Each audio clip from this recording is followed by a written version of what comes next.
This show was previously recorded. Call us at our next episode, live Thursdays, 9 p.m. Eastern. You're listening to the Beans and Dice podcast, a podcast about how we game. All right. Hey, folks. Welcome to the Beans and Dice podcast. I'm Carlos. I'm Rob. And it is our live stream, our weekly live stream that we do. Call-in show. Yes, the call-in show, the live stream call-in show. Every Thursday night, coming to you from Studio C. I think Studio B is in Bean. The B? Oh, okay.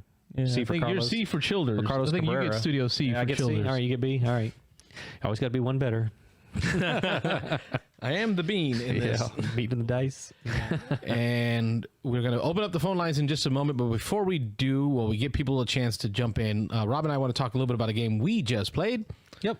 Which is part of what we want to do here is share a little bit about games we've played, things that we've been up to. But we want to talk a little bit about Little Red Riding Hood versus Beowulf from the Unmatched series. Unmatched series, yeah. This is Restoration Games.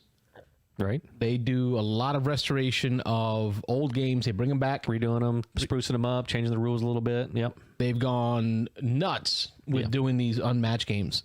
The Unmatched series, which is based off of Unmatched Star Wars. Star Wars, yep. That was an older game. Yep. So they restored it, they brought it back, and they made it all new with all different type of themes. This one just came in, and it's Beowulf versus Little Red Riding Hood. Yep. So it's a little bit different. Robert played Beowulf. We just played it tonight, yep, right before we came on. I played Little Red Riding Hood. So we will be posting a watch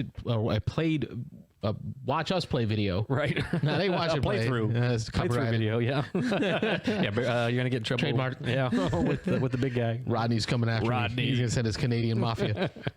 No, we're going to play a playthrough video of it, and Robert and I did. But just give you our quick thoughts on it and initial impressions.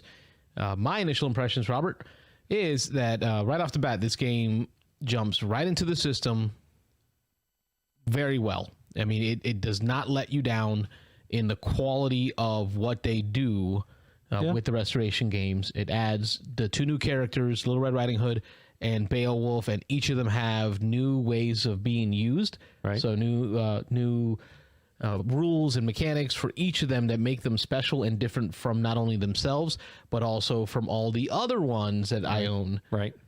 And just to be clear, if you're not familiar with the Unmatched series, they are independent. Most of them are independent games, standalone games. So you don't have to own any of the prior sets to jump in and play, except for a couple. One. Like Bruce Lee is the only That's one. it. Bruce Lee's the only one so you far. have to have the original. Have to have at least one of the sets before, because Correct. each of them comes with their own board. Each one of them has generally the same rules, but each one kind of tweaks some of the rules, and they do some really cool stuff. I know in this one we talked a little bit in our playthrough about. I think I would agree that this may be a good starting point. You have two very different ways to play. The Beowulf side in this is definitely a little more aggressive. It's melee-based combat. It's more about running in, hitting your opponent. You get more powerful attacks as you get hit, so it's really want to get up there and in their face. The Red Riding Hood and Huntsman side is a lot more strategic, and even though you played them, it wasn't completely your bag. It's a little more Euro-y, I think we would say. Yeah. You had to combo up some of the cards that you played, play them in the right order to get the full effects out of them, or to be able to do the extra text effects on the card. And so, even though I think I played the one that was more your style, you're usually more of the aggressive in your face. So I think you probably really would enjoy the Beowulf side. But I think I want to try the Red Riding Hood side and try a little more mind-bendy, a little more thinky on her side of things. But yeah, as always, you're showing off the artwork there, the cards, the minis, always well done. Every one of the games in the Unmatched series, we agree, and I think it's pretty universal that people like this style for the most part. The artwork and the cards is always really well done.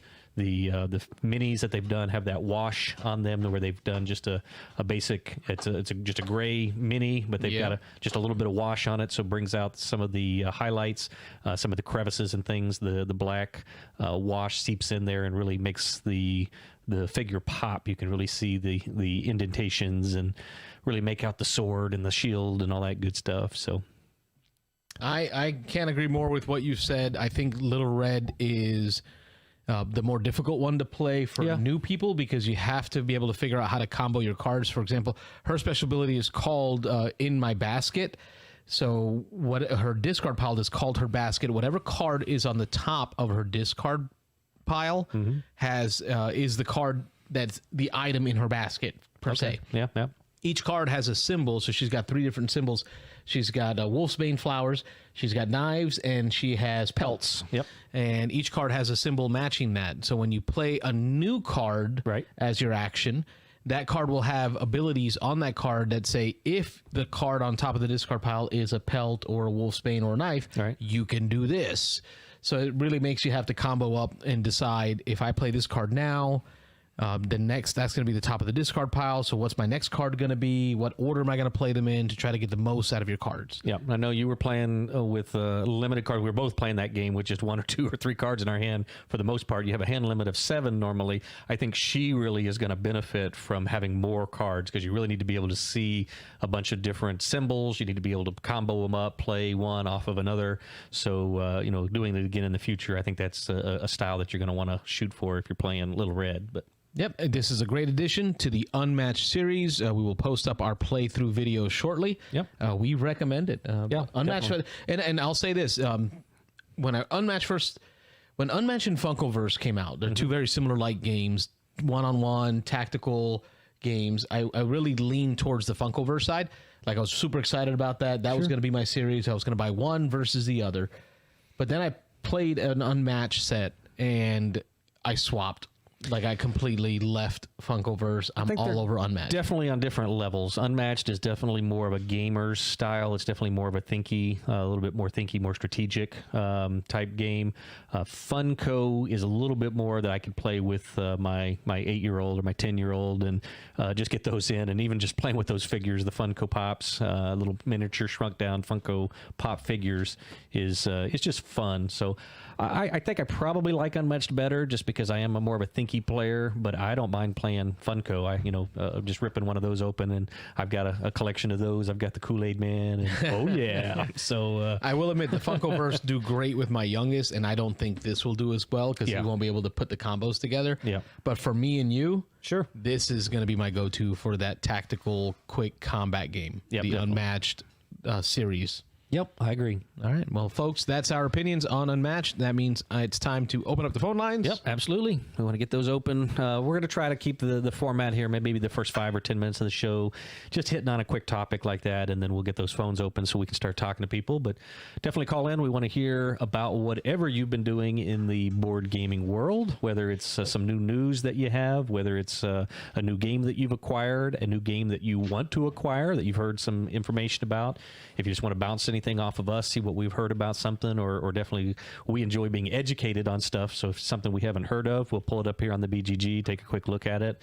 And if it's something you've played and that's got your attention lately, call and tell us about it. We want to learn about it. We want to talk about it, and just find out what's going on in your gaming world. That was the purpose of the whole show when we put it together. We started talking, hey, after we play games, after we had our game groups and we'd break up for the night, a couple of us would just kind of hang around and just chat about games. And so, like, why not do that live? Why not do that on the air? Why not put a channel on YouTube about that and just see if people are interested in watching? So, Aren't interested in calling and talking. So phone lines are now open.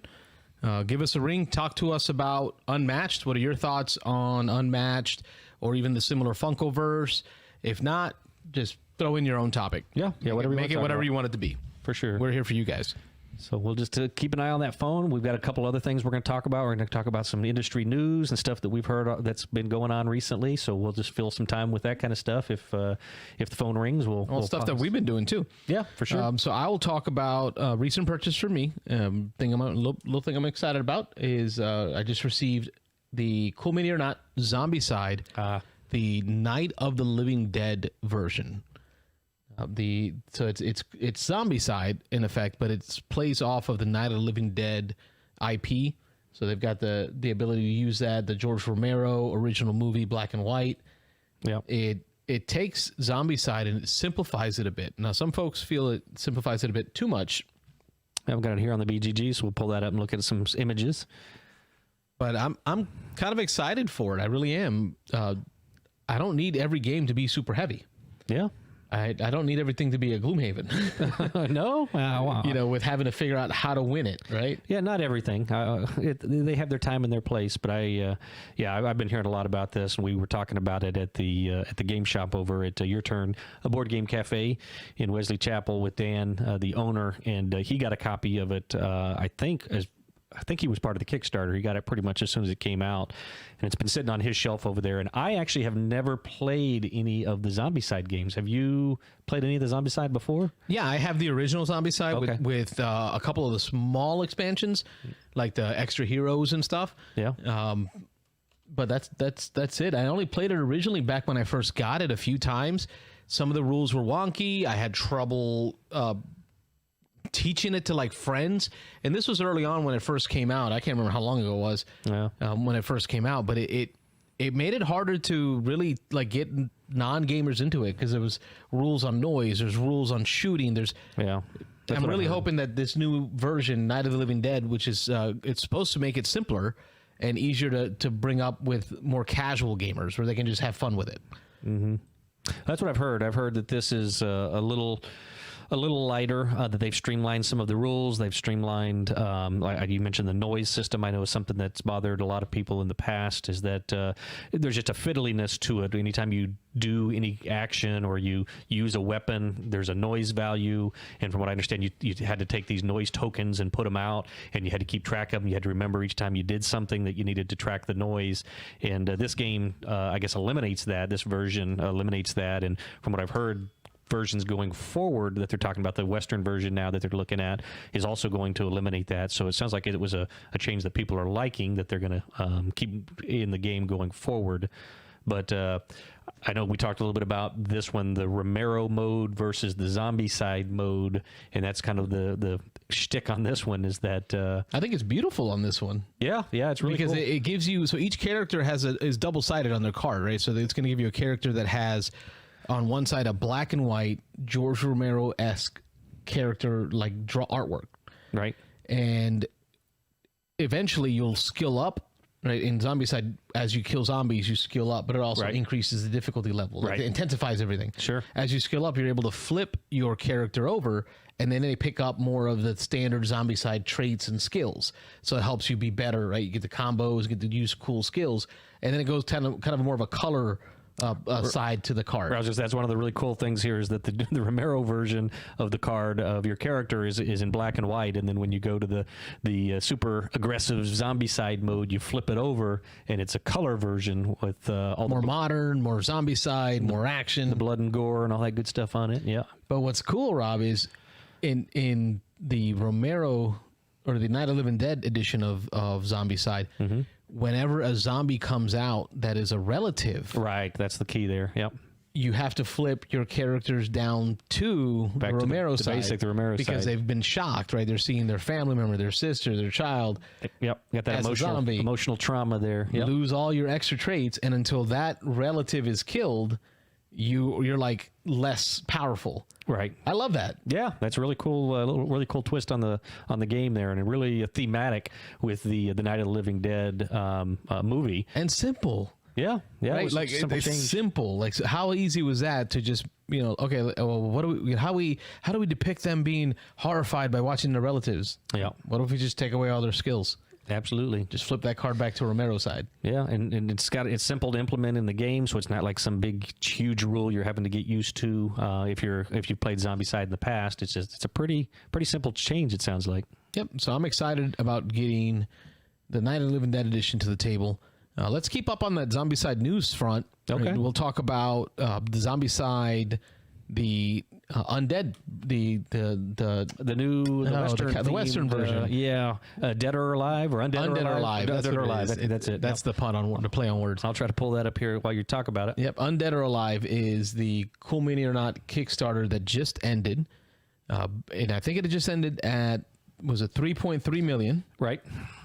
So it wasn't their biggest success, but it's right on par with all the most recent Zombiecides that have been out there. I think the Zombiecide second edition, we had looked it up earlier, I wrote it down, is at 3.4 million. Zombiecide Invaders ended up at 3.3 million. But sadly, the Night of the Living Dead was only $400,000. Over 400,000. Yeah. Didn't even make $500,000. And I hadn't heard much about that one. That one I think kind of snuck under the radar. I'm not sure exactly why, but I didn't hear as much news about it before it came out. Actually, I think maybe the first time I had really seen or heard much about it was when it was rolling out. When it was out. Yeah, when it started hitting the shelves. I don't remember like a big Kickstarter debut or like Muhammad telling me on the chat, hey, you need to back this one. Like he has with the new Western version, the Undead or Alive. Yeah. Right. So, yeah, you're right. The 400,000 doesn't make it makes sense, but it doesn't make sense because there's an IP involved. And when there's an IP involved, you would think you have to pay for that. So, like, there's extra costs, licensing fees. Sure. To use Romero's Night of the Living Dead. So I thought they would, like, push that harder, but it just didn't make money. But this Western one, it really is drawing my attention. Oh, yeah. But the fact is, it's like everyone in our game group is buying it. Which is a good thing. I know that's been my theory in the past. I'd let you buy a lot of games just because you can and you will, and I get the advantage of being able to play them and not have to make the purchase. So yeah, you can and you will. You already know. Yeah.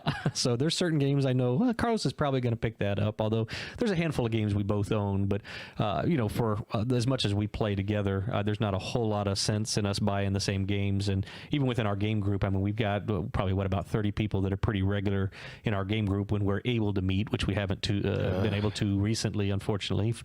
But when we get back to normal, we've got a big pool of players and people. We got a group of people who are big into the Kickstarters who do that. We have obviously Dan, who's got the game shop, who has all kinds of games there. So we've got a wealth.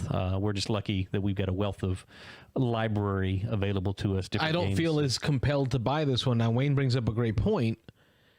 There was a game that I used to play a long time ago. Wayne's throwing it way back. Deadlands. We're talking 1998 when I was playing this minis game, this cowboy minis game. It's like undead, Wild West, Weird West. You got I don't know, like a Asian zombie with fireworks, fighting undead, necromancers, all in the West. This is all Western.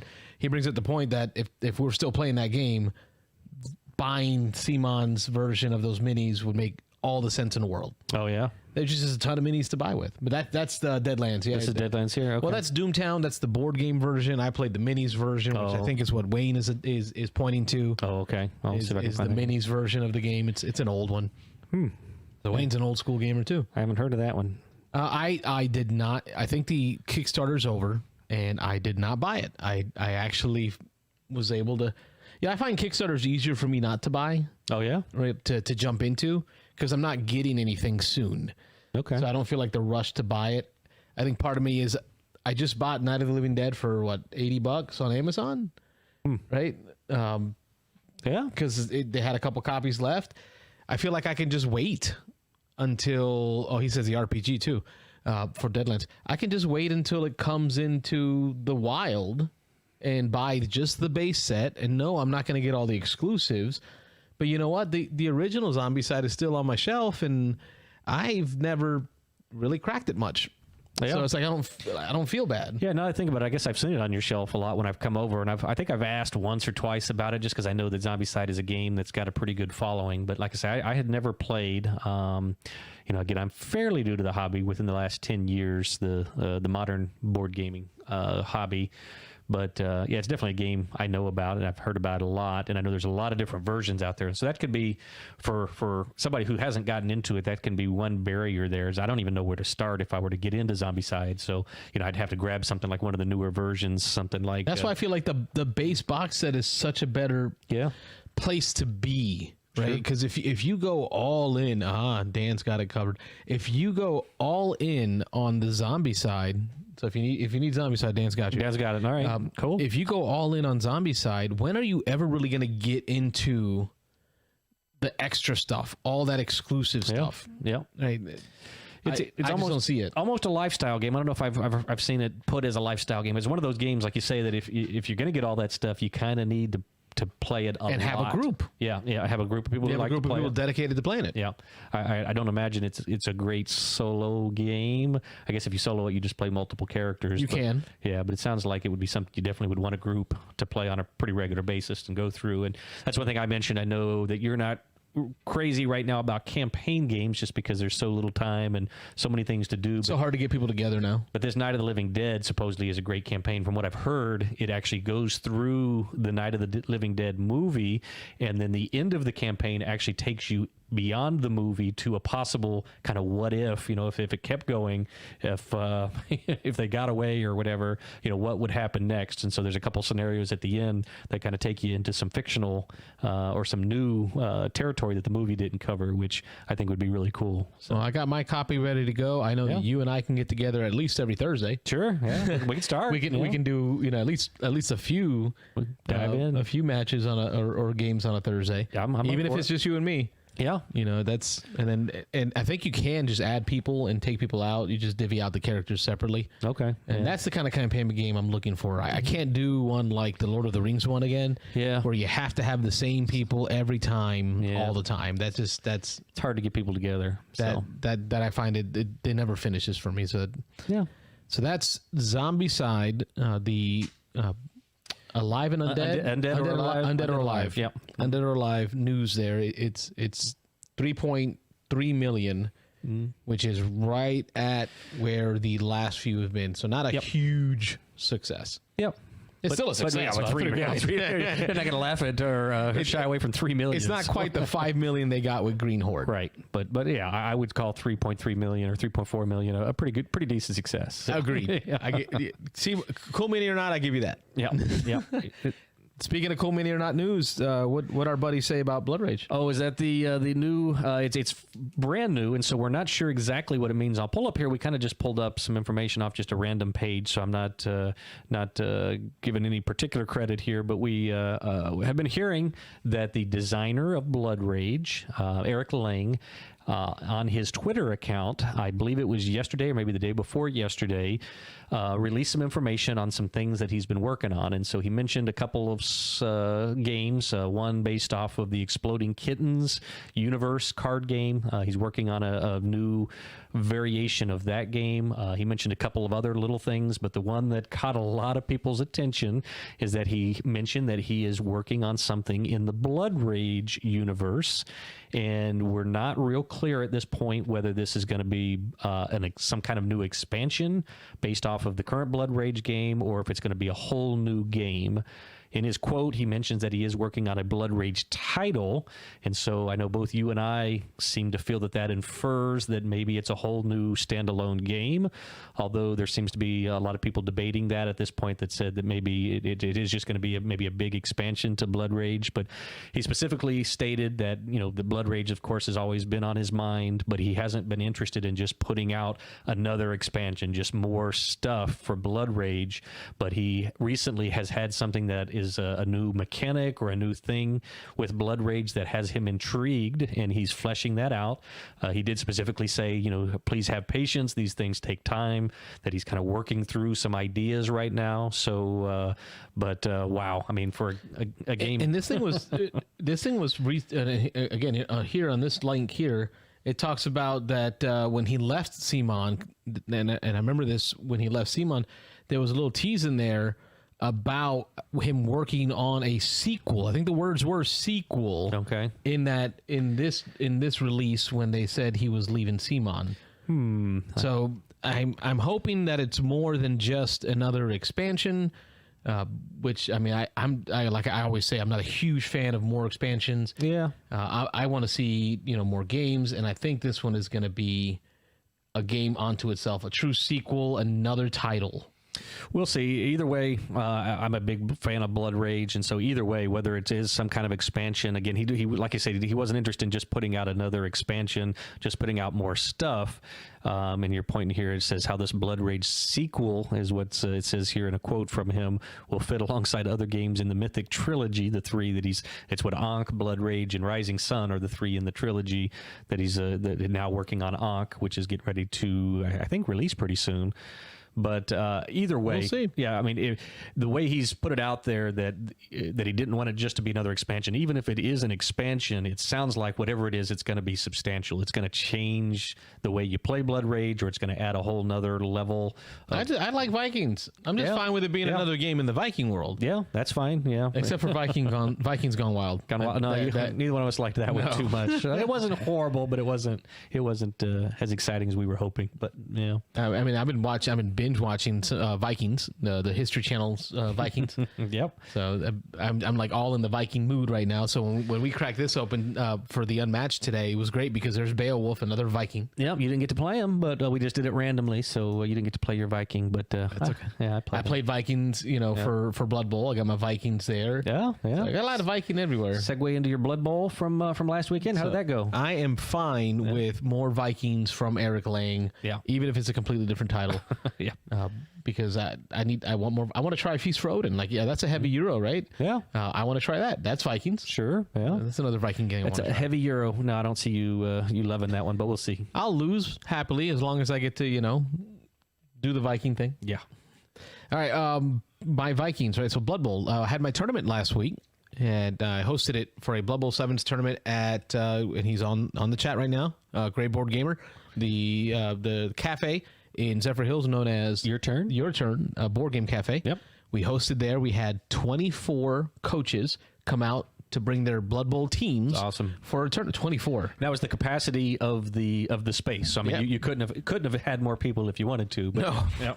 So it was my first time actually hosting a Blood Bowl tournament. The community in Florida is ravenous. Yeah. That's the word I'll use. That's awesome. They're insane. People drove from all over the state to come to this tournament.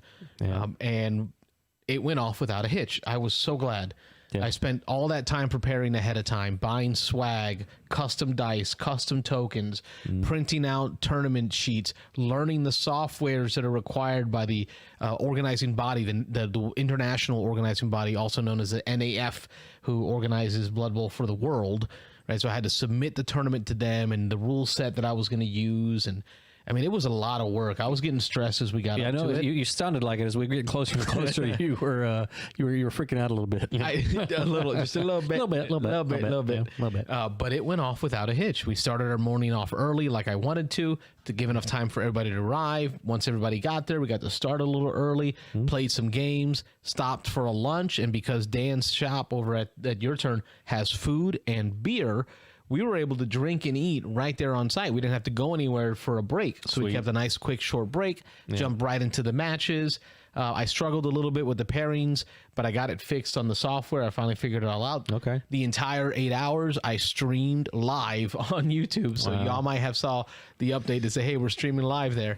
But I also recorded each of those matches, and that was at the top table, meaning the best two players on that round paired up against each other. At the moment. At that moment, top table for that competition. And I was stunned to see that one player was Chris. He was randomly set there to begin with in round one, right? And then he stayed there to the end of the night. Really? Nobody knocked him out of that top spot. Well, that's how good he did. That's a good player. But he's internationally ranked, I think, up in the top 20s, top 30s for Blood Bowl 7s. Oh, that's crazy. So, I mean, the guy's, and it shows. The guy's, he didn't end up winning, though. Really? Yeah, because he kept playing against the top guys and ladies. We had ladies there, too. The top players, the top coaches, the matches were tight, either 0-0 or 1-1. Okay. Right? Because they were so good. And that allowed the players just below them to get some good, strong wins and get some tournament points. And the last round, man, we saw a huge swing in leaders and who won. And it was drama. It was tension. Like, people were excited to see. And then we gave out the awards, and we went over to the Zephyr Hills Brewery.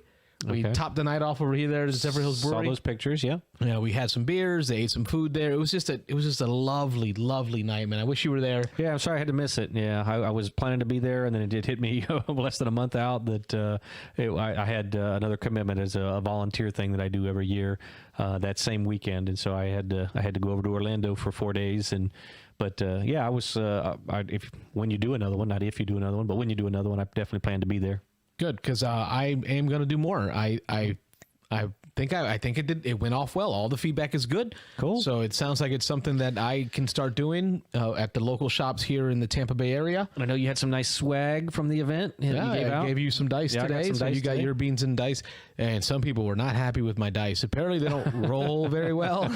Or they rolled a lot of ones. I'm sure they tumbled nicely. But that's what it was. Yeah. And they're brown, so it was easy to just call them doo-doo dice. Well, I think just about anybody I've heard that's played Blood Bowl always complains about rolling ones and twos. So I think anybody that plays any game with dice are going to complain about ones and twos. probably, yeah. But here's what I say. If you put yourself in a position where you have to rely on the dice roll Yeah. to do what you need to do, There you go. get gooder. Yeah. Okay? Get a little better. gooder, folks. Yeah. Win some games. That was my weekend, this past weekend, Blood Rage-wise. Anything from you, game-wise, news-wise? Not a whole lot. Folks, the lines are open. 813-618-7099. We are 34 minutes in, and it's been just Rob and I. We have plenty of content. We're going to keep going to the top of the hour, the 10 o'clock. Yeah. And hopefully you guys will call in and talk to us. Yep. If you got anything you want to talk about, but otherwise we'll just keep talking about what we've been doing. So if you want to listen, that's fine. But we'd rather hear from you. We'd rather talk to you. Yep. So either way. But I want to go back to just touch on. I didn't game a lot again. I spent 4 days over in Orlando, so I didn't take any games with me. They were kind of long days out over there. So when I hit the hotel each night, I was pretty much done. Got my sleep and then got up and did it again at 6 a.m. the next day, each day. But I wanted to jump back just a little bit to Unmatched. Another thing in the news recently that just came up here, I think within the last 24, maybe 48 hours. Unmatched had a competition that I was not aware of. I hadn't heard of. Again, I'm not a huge Unmatched fan. I know you're the bigger fan than I am, but they had a design competition where they opened it up to the public to come up with some new characters or some new themes for the game. And they had announced at the beginning of the competition that the top 4 ideas were going to be turned into new expansions for the game. Apparently, it went so well and they had so many good ideas come out of that the top 4 they announced, and I'll give you here in just a minute what those next 4 factions are going to be, or those next 4 characters are going to be. But the competition went so well that they announced that they have 8 more after the original 4 that they were going to take. So it's now 12 that they're going to use. So the next probably 4 to 6 expansions that are going to come already out for set. the game. Yep, like the idea is already set. They're already there. So they used the public. I'm not sure what the compensation is, if there are any, for the people who came up with the ideas. I know here on the site here that shows pictures of the 4 people who came up with them. But the first 4, actually the next set that they've announced are going to be the first 2. It's going to be Harry Houdini and then the genie from Aladdin, the genie in the bottle. So 2 escape artists. Yep. So escape artists, kind of like the magical escape artists, are going to be pitted off against each other. And I'm going to look here real quick if I can read. It's kind of small text, but looks like Sam Crane, to give, I guess, credit where credit is due, came up with the idea for Harry Houdini. And then Chet Dudek? Now you want to blow that up there? You go. Go Gadget Eyes. Yeah, he doesn't know Dudek. computers. Yeah, is Rosie the Riveter, actually. So now that was Rosie Riveter. The next set is going to be Rosie the Riveter and William Shakespeare. So William Shakespeare came to us from Jonathan Guberman, it looks like, and then the genie of the lamp. I credited that to Aladdin, actually, but that I guess doesn't necessarily be Aladdin, but because they don't use like Disney or modern IPs in their games. They're using like classics, right? So like the Cobble and Fog version had Dr. Jekyll and Mr. Hyde. Those were literary. Sherlock Holmes. Sherlock Holmes, yep. The Invisible Man, right? So they're using like literature as their inspiration, and I would imagine it would be Aladdin, not Aladdin's lamp, but the genie in the bottle from the original like tales, not Arabian Nights, not Disney. Yep. Probably not the Disney version. And just to finish, that's it looks like Adil Garasu, Geresu is the gentleman who came up with the genie. So those are going to be pretty cool. Again, I think the idea of the genie in the lamp and then Harry Houdini, like you say, both kind of the escape artists. So that'll be interesting. I imagine they'll both be really slippery, moving around the map, difficult to pin down and put damage on. So it'll be interesting to see how their attacks affect each other. Yeah, because it's tough in this game when you get pinned into a corner. Yeah. because you can't move past somebody's space. So you start adding some abilities where somebody can run past someone. Yep, I bet they're going to show up on the other side or something like that, and out in free areas. So that'll be pretty cool to see how that works out. And again, we didn't touch on it, but those not familiar with Unmatched, you can play the characters out of the sets that they're in. So just because these two come in a set together doesn't mean Yeah, we've never mentioned that. Yeah, you don't have to play them against each other. You could bring a Little Red Riding Hood against William Shakespeare, or any combination. Can I do Bruce Lee and Little Red Riding Hood? Ooh, against the Raptors and Rosie the Riveter? Yeah, because you can play 4-player. Some of the bigger boards allow you to play as a 2-on-2. Yep, there's rules match. for teams. Yep, team match how play. you play teams. So this system is really fleshed out. Like in the last couple 3 years where it came out and has really been coming out. This Unmatched system feels like a full-on minis game. Yeah. Yep, it's definitely flexible. They're trying to do lots of cool stuff with it, and I mean it's turned into more than just a skirmish game to me. The way that they're changing some of the rules and allow you to do some really unique things, and especially with these characters, these different worlds that they're touching on, like you say, the literary figures and real life people and fictional characters and all that kind of stuff.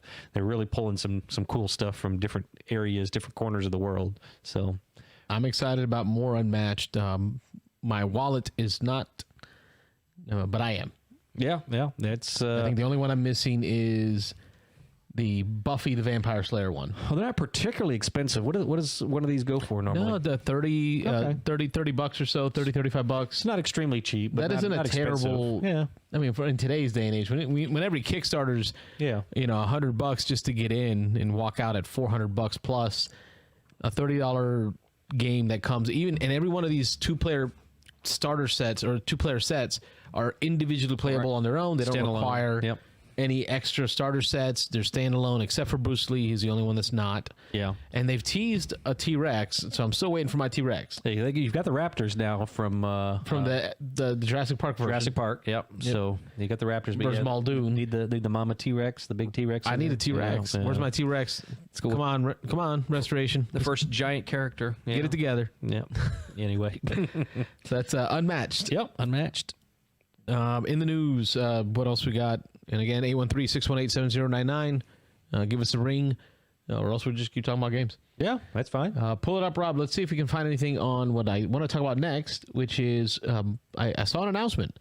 Marvel United, an Xmen version. Now, have you had a chance to play Marvel United yet? I have not. No, I know you have it, so you're going to have to show it to me sometime. Okay, it's very light, 30-minute game, a cooperative game where you play Marvel superheroes. It kind of reminds me of like Thanos Rising because there's a bad guy in the center who's the baddie.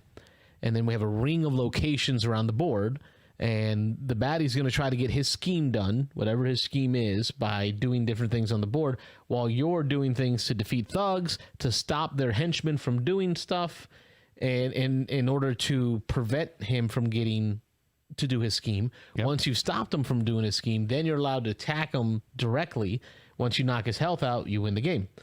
So I heard there's an announcement for an X-Men version of this. Now, I didn't grow up as a Marvel fan. I'm not a Marvel guy, Marvel fan, sure, per se, but I did grow up watching the X-Men cartoon series. Like, that was big for me in my childhood, was just a lot of X-Men cartoon series. So I'm more of an X-Men fan than I am a Marvel fan. Yeah, I'm somewhere in the middle. I'm not too heavy into either one of them, so I can go either way. I know a little bit about both worlds. I know my family, my teenage kids, I think, are probably bigger Marvel fans. But that's what they grew up on. Yeah. I mean, their whole lives have been nothing but starting with Iron Man 1. Yeah, pretty much. Yeah, Iron Man and the Captain America and all that kind of stuff. But yeah, I would say I probably leaned a little more towards X-Men just because that was big on the big screen before a lot of the Marvel stuff was. So, yeah, I know there's not a whole lot out about this. I was just looking. There's nothing on BGG that I can find it all yet. And this is just a brand new thing that just came out. So I know this picture here of the Wolverine is what I've been seeing on a lot of the announcements, a lot of the news about it lately. But this... He's a bad mamma jamma. I'm just saying. For sure. Yeah, no doubt. Yeah, this article here is just from yesterday. So I think this is within the last 24, 48 hours. Right. I don't have a lot information on it. This is breaking news to me, here. this is complete breaking news to me. I wanted to see what this thing said. Yeah, and I know the plan was for them to come out with more content. I know a lot of people have been just kind of waiting for the additional content to be announced and to come out. So I think this game is going to have a lot coming in the near future. People just aren't exactly sure right now what's coming. But I know people are thirsting for more and more of this game, so it's been really popular and really family-oriented from what I understand, pretty light. My 9-year-old loved it. Yeah. Loved it. William came over and played. It was me, William, and my 9-year-old, and we played it together. It really was like a 30-minute game. Yeah. And so it's just because my 9-year-old loved it doesn't make it simple. Right, like there were meaningful decisions in there when you try to combo things up because there's a storyline. So as you play cards, Robert, each card gets laid out on the table. When you play your next card, you get to do what's on your card plus the card that was ahead of you. Okay, yep. I've heard that. You're doing the storyline. So you're helping other people. And for example, I'd be like, hey, listen, I got this cool thing I want to do, but I'm gonna need some movement. Can you make your last card a movement? If you make your last card a movement, then I can use that movement plus my cards to get to the baddie and then punch him in the face. Right. Okay. And then that's going to leave you a wild action that you can use. Right. Right. So then we're kind of working as a team. So the united piece really stood out for me. I didn't get it. Like the united piece on the name. So it's called Marvel United. Right. Definitely a co-op. Yep. It didn't sink in until we actually played the game when we started. So unlike most cooperative games where people kind of the A-type personality try to dictate Run the game, right? yeah. This was more of a we were like saying, okay, I'm gonna do this, but it's gonna give you one of these, so be prepared to use that. And but when I go, can you see if you can leave me one of these actions so that I can do? It really felt united.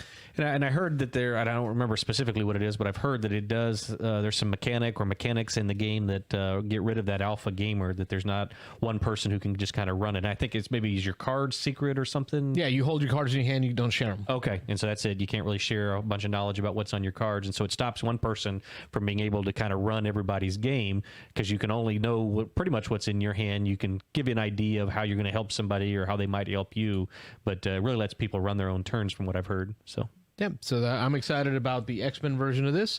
That is on my wish list. What else isn't? yeah, just added another game on the list there. So any Euros on there on your list? When you wish No, list? let me look at this. Yeah. See, going back. No. Don't think you have to look too hard. Yeah. Nope. No. Okay. No Euros. Yeah. I found no Euros. Nope. In the words of Spaceball, we ain't found. Ain't found. We'll just leave it at that. Yeah. We won't complete that sentence, but Folks, what do you got for us? Phone line 813-618-7099. That encompasses my news, my games that I've played, my games that I've bought. we can move to a couple of things that I've got that are coming. It's future news. Again, I haven't done a lot of gaming in the last week or two since the last time we've done the show. I still have half a liter. Let's keep it going. Yeah. Okay.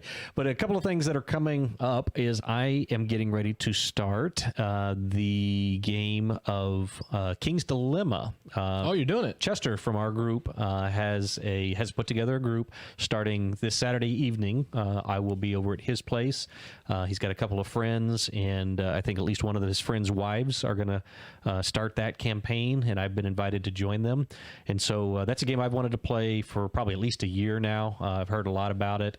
It's a kind of a social dilemma type game. You're playing as the leader of your own kind of community under the king's watch, and you're competing to try to be the king's successor, and you're making decisions. A bunch of moral dilemmas come up. You flip cards. There's a lot of hidden envelopes, a whole stack of envelopes that you go through depending on decisions that you make.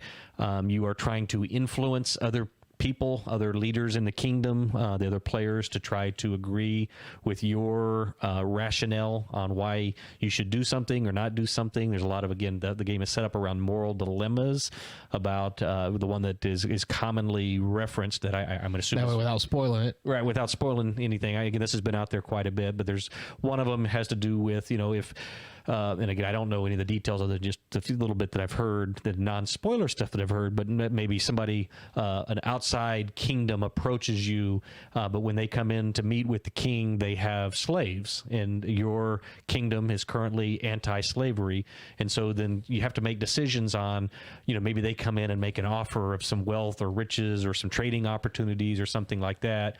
Do you bring up the fact that they aren't allowed to have their slaves when they come into your kingdom, or do you try to influence them away from? Sounds like stress, man. Yeah, the idea. So yeah, it's interesting. It's one that I'm looking forward to. I'm not big into negotiation games, Social games. Yeah, social games, negotiation games. You like cubes pushed on your own table that do not interact with other people's cubes. I like to destroy other people's cubes sometimes, but if I have to negotiate or get somebody on my side or anything, it's a little difficult. So this will be an interesting experiment to get into, but it's a series of scenarios that you go through. Again, like I said, there's a lot of hidden content, a lot of envelopes that you open as you go. So I'm looking forward to trying it out. I think it's going to be a lot of fun. So we'll see how that goes. I'll definitely keep you updated as we go. But again, we've tried a couple weekends already to get it together, and for various reasons we've had to cancel. So I'm hoping this Saturday is going to be the first night we're going to be able to get together and play. So King's Dilemma. Yep. I've got Tiny Epic Pirates coming. I just saw some photos today online. Okay, cool. People are saying that their packages have been delivered. They've got their copies. So Tiny Epic Pirates by Gameland Games, one of my favorite companies. Back shelf back there. Yeah. You can see them all lined up. Rob, this one is a Rondell game. Oh, okay. Yep. So I kind of want to say like Merchants and Marauders. Okay. Right? Yeah. Or like Tiny. That's what I would Epic. think. Yeah. Tiny and Epic. I'm sitting here on the BGG. You can just see here even in the background a bunch of tiles. It looks like. Right. So those are the sea tiles with the islands on them. You're going to be picking up and delivering cargo and moving them. You're going to be fighting the Navy ships that come out on board, kind of like Merchants and Marauders. Okay, you got the NPC naval ships that come around trying to stop you from being pirates and such. Sure. You're going to send them out to the other players to try to hurt them. All that fun stuff of like what you remember with Merchants and Marauders, but now it's on a rondel. So your actions that you select have to be on the rondel. So you really, I can't think of a rondel game that I've ever played. Like I'm excited about this one, getting this to the table. Bottle Cap Vikings. I have it, but haven't played it. Haven't played that. Oh, I played that one. That's a real light little rondel game. I've played several rondel games. It was an economic game. I can't remember that Franz introduced. Imperial. Oh man, that was a great one too. Yeah, I heard that was really good. Yeah, it was really good. Nick brought it up in one of the shows last month or so. Yeah, I can't remember what the title was, but yeah, Imperial something. I want to say Empires of the North has a rondel, but it's not a rondel game. Yeah, you're not moving around a rondel. You're just kind of placing. And so, but I kept racking my brain, and I couldn't think of a single rondel game that I've ever played. I know that one Barry had. The Knights Templar one. Yeah. Oh gosh, I'm drawing a blank. Crusaders. Crusaders. I want it. Yeah. I want that one. That was a really good game. Yeah, we played that. I played that 3 or 4 or 5 times now, and yeah, it's fun every time. It's light, quick, easy to learn, and it's a rondel. Everything's based on a rondel. They're a Mancala style rondel. Right. Like when I think of Mancala or rondels, I think of Mancala. So I'm trying to wrap this around my head. So that there's this rondel here that has these different actions, right? And each player is going to get set up in a different way for what actions come in one order. So what's the difficulty of it? Like, what makes a rondel game special? What makes it hard? What makes it different? Right? Because can I just jump to any action I want? Yes, I'm zooming in on this one. I'm not familiar with this particular rondel, but usually in a rondel game, there's some limit. As you can see here in this one, there's arrows that dictate it looks like you can normally only move in one direction, but there is some kind of limitation usually on the number of spaces that you can move. And so, again, I'm not familiar with this one. I'm seeing meeples on 2 of the spots, and then I'm seeing a larger figure on another one of the spots. So I'm not sure if the meeples block where you can go. A lot of these games have the option if you want to move further around to get back to an action sooner. Right. You take some kind of penalty by doing that, so you can either take smaller steps and try to do lots of different things that may not be ideal, but then you don't take the penalty of jumping directly to the better stuff. Okay, so kind of like in Damio, where we had that the circle. As we took actions, we paid different costs, and then once we got to the top, we were able to reset it. But if we wanted to skip around, we lost some of the better abilities. Yep. That's exactly what I think of. So yeah, that's kind of the rondel idea that, like I said, there'll be some kind of penalty for going too far. In that one, actually, you got an advantage. It was a bonus, actually, I think, once you reset at the bottom. But there were also some cheaper actions on that left side before you got across, so you kind of missed out on some good stuff if you chose to. Yep. And I played games. I guess I played games with rondelles in them, but I've never played a game where it's based on rondelles. Based on a rondelle. And that's going to be my first one. It should be here shortly. Nick Oben and I went in on that one together. I think he multi-pack that he was able to purchase through the Kickstarter. So I pitched in on mine. And our goal is once it comes in to just do a day of cool. Tiny Epics. Well, no, you were play every single one that we have. You've been also talking about the Tiny Epic Dungeon, which just recently. Yep, Nick and I went on board on that one. He's buying a multi-pack. I'm getting one of them. Cool. So I've got all my Tiny Epics lined up in a row over there. Some of them haven't still even been cracked open yet. Yeah. So I'm expecting you to be there. You, me, and Nick. Oh, yeah. We'll do just a whole day of try out every Tiny Epic we own. He's got a few. Yep. And I got a bunch. Yeah. We'll play them all together and then let you all watch on live stream, record some games, and then give you all impressions, and we'll rack and stack them. Yeah, cool. That sounds like a lot of fun. Absolutely. That one's coming in real soon. Yep. What about catch me up, Robert, on My City? My City, right? Yeah, unfortunately, again, we haven't gone too much further on that. We are now, I think, 4 scenarios away from finishing. I just mentioned to the kids last night, that we needed to play again. The kids have been in a busy time for their. My 2 oldest are both in high school right now. They've been in a busy time for testing and doing a lot of stuff, so they haven't been able to play as much recently. My son's had a lot of AP homework that he's been involved in, so that unfortunately came to a bit of a grinding halt the last couple of weeks. But I mentioned to the kids keep asking me, why do I keep asking to play it? I was like, because we're so close to finishing it. I just want to get done with it. Let's get it off the table, because we've been leaving it set up on the table just as a reminder that, hey, we need to finish this thing. As it glares at you as you walk by. Exactly. So I'm feeling that weight of that. I just want to get that done, get it off the table. It's been a great game, and I know you and I had talked about maybe playing it again, and actually the kids were interested. I want you to introduce me to it, because there's a backside of it. It was like a one-shot play. Okay, yeah. I want you to at least introduce me to it. Yeah, we can try that, and then if we decide to go through it again, we'll get another copy of it and go through it again, but definitely can do that. Something else, though, I wanted to talk about also that is a future coming thing here, and I'll pull it up here, is Sleeping Gods. And so Nick Oben from our group got in on the Kickstarter of Ryan Lockett's Sleeping Gods, and he has been wanting to start this game, this campaign. And so we are talking about him and his wife and me, and unfortunately my wife doesn't game. She's not a good gamer, unfortunately. She doesn't mind playing games, but strong words, man. Oh no, she will admit it. She doesn't like to lose, and she can't handle losing. So anytime it's not that she's not good at gaming. Oh no, she's not a good gamer. She's not a good person while gaming. Right, exactly. She turns into a whole nother person. So we've agreed not to push that any further. I'm going to let that beast lie. And so, but Nick invited me and 1 or 2 of my older kids to play it with him and his wife. And so Sleeping Gods is a campaign game here. It's Ryan Lockett's newest masterpiece. It is a campaign game. You're playing through a series of games, hopefully a series, although from what I understand, you can lose it on the first hour in the first game. That sounds crazy to me. Yeah. If you there's certain parameters. If you take too much damage, or if some other things happen, you can automatically lose and have to go back and restart it. But this is one that Nick and I are both big fans of Ryan Lockett. Nick's got just about everything Ryan Lockett's ever made, if not everything that Ryan Lockett's made, all of his games, Near and Far, Above and Below. I know there's another one they're working on now, Here and There, or something like that. So another one of that series. Up, down, left, right. Yeah, exactly.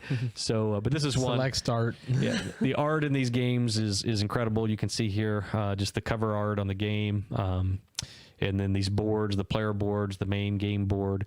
This is a story-driven type game. It's an exploration game. You start out with just a little bit of information about this world. It's a spiral-bound book here, as you can see. That you're going through. Yeah, I know you own several of those. For Forgotten Waters, you've got Mice and Mystics. Or no, Mice and Mystics was not.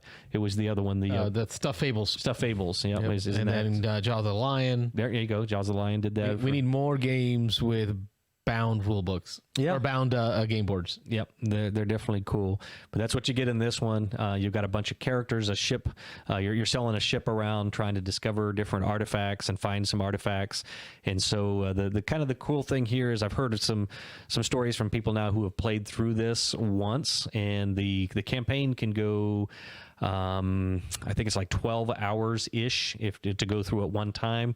But what people are discovering is that it's really kind of designed to go through more than once, because you're trying to find as many. Oh, hey, we got a phone call. Oh, sweet. Okay, Let's see what we got here. Beans and Dice Podcast. State your name. Where you calling from?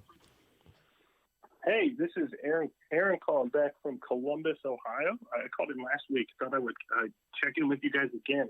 I missed most of the episode, but saw you guys were still taking calls, so figured I'd call in. How you doing? Doing well. Aaron, right? Yeah.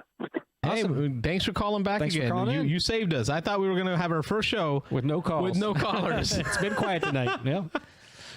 So I'm glad I was able to pop in here. Yeah, I started a new job, so I've been working a little later, but I knew it was on the calendar today to. Oh, cool. You guys are doing this at 9, so yeah, I wanted to call. Sweet. We were just talking about Sleeping Gods and our desire to play it. We got a buddy who's playing it. We went through because you missed the show, give you a real quick recap. We went through the games that we played this week. I talked about the Blood Bowl tournament. But tell me what have you gotten to play this week since we last talked? It's been 2 weeks now, I think. Yeah, I haven't played a ton. Like I said, just started a new job. More than anything right now, I've been pulling out Marvel Champions and playing that a lot solo. So I've gotten a few games of that in. Of course, the new Scarlet Witch pack came out, so I had to check that out. And the Arkham Horror LCG really opened me up to solo play, and I loved it. But it became too much. I was buying everything with that LCD format. That's what I've heard with that game. Yeah, and it was a great experience, but I ended up selling it. And now Marvel Champions is it's a lot more approachable. I can get it to the table way easier. So that's the biggest thing for me right now. Nothing else. I'm going on a little trip this weekend, so I think we'll get some party games and some gaming in with a few friends. Oh, that's beautiful. A cabin. So, yeah, I might have more to talk about next week. But yeah, we're going to want to hear about that because I know gaming is starting to open up more. People are starting to get out and meet up with friends they haven't seen in a while. So I want to hear more about the bigger games that get played. Yeah, in that social experience. And speaking of Arkham, Carlos and I had played a couple of those. I fell asleep through that first one. 3 or 4. On the fourth one, he fell asleep. Unfortunately, we were trying to play like a midnight or 1 in the morning. But I've been trying to get my daughter. I played the first 2 scenarios in the original base box with her, and she liked it quite a bit. We played. It's been a little while. It's probably been 6 months ago. She's 15 years old now, and I think I've got her hooked enough. We've talked about it again. I know with the addiction, though, I've heard once you get hooked on that game, there's just so much content, so much to buy that it can be tough on the pocketbook. So I think I'm gonna try to buy. I had borrowed a base set from somebody and had played through that. Our friend of Arkham Horror, Muhammad. Yep, of the LCG, the card game. But what about Marvel? Would your daughter be into the Marvel franchise? I don't know. I think she likes the Cthulhu idea better. Although I don't know. Maybe that's a twisted child, man. Aaron, you got to watch out for these kids. It is. Yeah, she is. How was the Scarlet Witch expansion? I just finished watching WandaVision. I'm sure you did too. As you're playing the Scarlet Witch version. Anything special or new about the Scarlet Witch expansion? Well, yeah, I think they've done a great job of making all of the heroes feel pretty unique. She's the first one who really interacted with the encounter deck in a way of kind of like discarding cards from that to boost her abilities. She can mess with that quite a bit, which doesn't have a real negative effect in short term, but going through that deck too fast can kind of accelerate the villain's win condition. So now I'm not very familiar with Marvel Champions. So I played Arkham Horror, right? I've played the original Death Angel, which was FFG's first game that kind of had that style of play, like the Arkham Horror style of play. I played the Lord of the Rings. Some Lord of the Rings, right? The Lord of the Rings one. Yep. What makes Marvel Champions different from those? Tell me about someone who's never played the Marvel Champions one. How do you play that one? Yeah, so my understanding is I never played the Lord of the Rings game, but I've kind of heard it really advertised as kind of a hybrid between the Lord of the Rings experience and Arkham Horror, probably leaning a little more towards the Lord of the Rings experience. Okay. So it kind of has this, same sort of flow of like these two phases. You have the hero phase or the investigator phase in Arkham. But on the other side, you have the mythos phase in Arkham. Here it's the villain phase. And so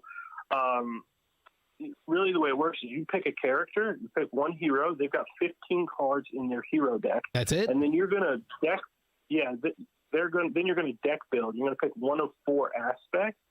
So there's aggression, justice. Oh, that's very Lord of the Rings like. Yeah. And so you build out of that, and there's basic cards. So you pick one area, and so each of those, are doing different things for the game.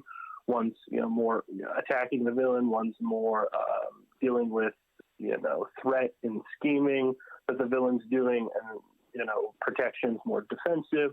So you got those cards mixed in with the 15 hero cards to build between a 40 and 50 card deck.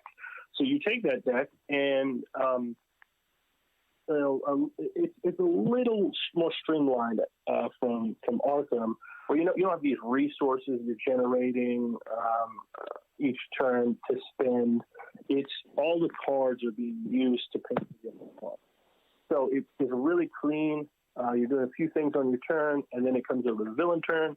They advance scheme, which is one way to go into them. If they too much threats get placed on the scheme, then the villain will win that way. They kind of achieve their objective. Or, of course, if the villain is able to knock out the hero, defeat the hero that way, they can also win. And so it's really unique in that the heroes in Marvel Champions have alter ego and hero sides. So you could do things in your alter ego form that you can't do in your hero form. There's certain cards that interact with those two abilities, or two sides of your hero and alter ego card differently. So you're hopping back and forth in between those to try and, min-max each turn.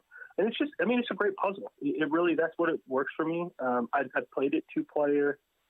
It plays up to 4. I would be hesitant to play it at 4 just because I think that's going to be a very long game. What is the ideal number, you think? I think it's definitely built as a 2-3 player game because there are synergies that can happen when you got 2 or 3 characters, heroes on the board. Just as a solo player, it's just me, my deck, not really helping someone else. So it still works very well, but I think it's going to shine at 2 and 3 players. And man, I ask that because I keep hearing so much praise from people who are playing it solo. Now that just may be a result of the situation we're in, where people just don't have people to play with right now. Yeah. So that's really all most people are experiencing. But every time I've heard somebody talk well about it, it has been a solo experience. Yeah, and I love it solo. I loved it so much solo that I sold my Arkham stuff. Oh, wow. Part of that is not being... That was a good game. Yeah, it's a fantastic game. And I had everything for that game up through, I think, up until this most recent. See what it is, Robert? The new shiny made him sell his old shiny to buy more new shiny. New stuff, yeah. The trap. Well, and it does become too much. It's nice the LCG is $15 a month, no big deal. But if I've got 2 of those I'm buying, plus if you're buying a collectible game, or then you're buying a board game here and there, it's got to be a little too much. And like I said, it was just sitting on my shelf. That's the other benefit of Marvel Champions. I could pull that out and have that solo experience in probably half the time that it was taking me to pull everything out for Arkham, build a deck, run through the story, get things set up. Just the setup and the space needed to play Champions is more streamlined. Now, the downside, and the thing I absolutely loved about the Arkham LCG was the story was just so good. Yeah, that's what Yeah. Solo, I just loved that story. I found myself kind of diving into it. I found myself just like sitting there looking at pictures and reading, flavor text. Not wanting to play the game. Yeah, falling asleep when the game was going. But That was like 2 a.m, man. I was tired. yeah. No, Aaron, man, thanks for sharing that one. I've heard people talk about it. I haven't had anyone tell me how to play it. I haven't watched any videos on it. So that really helps me understand. It kind of puts it in that frame of reference for me. Yeah. As good as Arkham Horror, not as difficult to get out to the table. I will still stay away, though, because I'm just like, I can't get into another. It's one of those commitments. Yeah, once you start on it, you got to keep buying it. So, yeah. All right. Well, till next week, I hope you and your friends have a safe trip. Yeah. I'm glad you called because I really thought this would be our first show with no callers. Yeah, I appreciate you chiming in. Achievement to you, homeboy. Thank you. Yeah. We appreciate you. Yeah, I'm glad I could keep the streak going. And like I said, I'm hoping to be a regular caller. So I'm hoping to. Have a great night. You too. Be safe. And, Let us know how that trip goes. We'll talk to you then, and congrats again on the new job. Thank you so much. Take care. That was cool. Yeah, that's cool. I'm glad he called. Yeah, we needed that. Yeah. That was uplifting. Gives a little something new to talk about. Yeah, That was Aaron from Ohio, Columbus, Ohio. So Marvel Champions, that's one I may have to consider. Maybe I'll talk to my daughter. But we got Michael Lorenzo owns it. Yeah. Try it out. I'm not sure if Dan has it at the shop. Yeah, so let's this is see. definitely something we'll have to try before we buy. Yeah, I do like the story in Arkham, and I think my daughter might like the Arkham better. She played Mansions of Madness with us, and Yeah, she loved it. she loved it, Second yeah. edition Mansion, man. She did love that. Yeah, I think that might be a game you need to take with you and play with her at home. Mansions of Madness. I think you guys can get through a lot of that. Yeah, that would be fun to go through that. Yeah, I might have to do that. Might have to take you up on that. Yeah. It's daddy-daughter time, you know. Yeah. That's pretty cool. She's liking games, so that's good. My oldest isn't liking them as much. He's got certain games he likes, but he's very particular. So yeah, He's a teenager. yep, angsty, On that note, angsty. yeah. We're gonna call this one a wrap. Right at an hour. Yep. Yeah, right at an hour of call time. We will see you all next week. I'm Carlos. I'm Rob. Beans and Dice Podcast, a podcast about How we game. Thanks for calling in, Aaron. Thanks for We watching. appreciate you. Yeah. Thanks for watching. Thanks for watching the Beans and Dice podcast. Don't forget to like and subscribe.